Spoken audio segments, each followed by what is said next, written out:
అంటే తల్లికి వందనం డబ్బులైతే 13,000 అయితే ప్రకటించారు. అయిపోయినాయి. కొంతమంది డబ్బులు కూడా అకౌంట్‌లో వాళ్ళ అకౌంట్‌లో అయితే జమ కూడా చేయడం చూసాం మనమైతే. కానీ 13,000 అకౌంట్‌లో వేశారండి. ఇది ట్విస్ట్ అనమాట.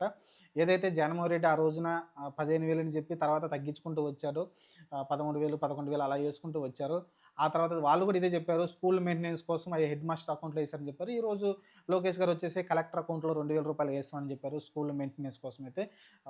సేమ్ మరి ఇంక పెద్ద మార్పేముంది. మరి ఆ జగన్మోహన్ రెడ్డి ఆ రోజు కాదని ఈరోజు సి చంద్రబాబు నాయుడిని సీఎం చేసింది దానికోసమేనా?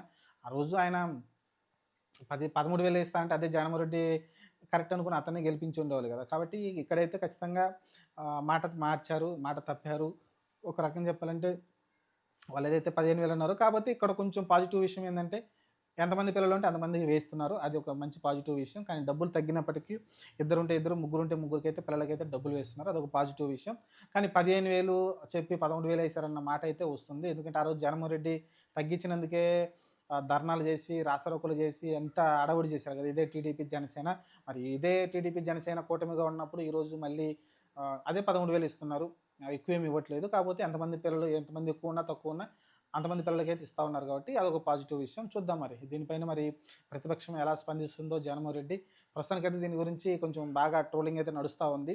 ఎందుకంటే ఆ రోజు జగన్మోహన్ రెడ్డి పైన చాలా విమర్శలు చేశారు గదా! దాన్ని పక్కన పెట్టి ఈరోజు లోకేష్ గారు, చంద్రబాబు నాయుడు గారు 13,000 ఇస్తున్న దానిపైనైతే గట్టిగా ట్రోలింగ్ అయితే నడుస్తుంది. ప్రతిపక్ష నాయకులు చేస్తా ఉన్నారు. మరి దీనిపైన ఎలా స్పందిస్తారో చూద్దాం లోకేష్, చంద్రబాబు నాయుడు.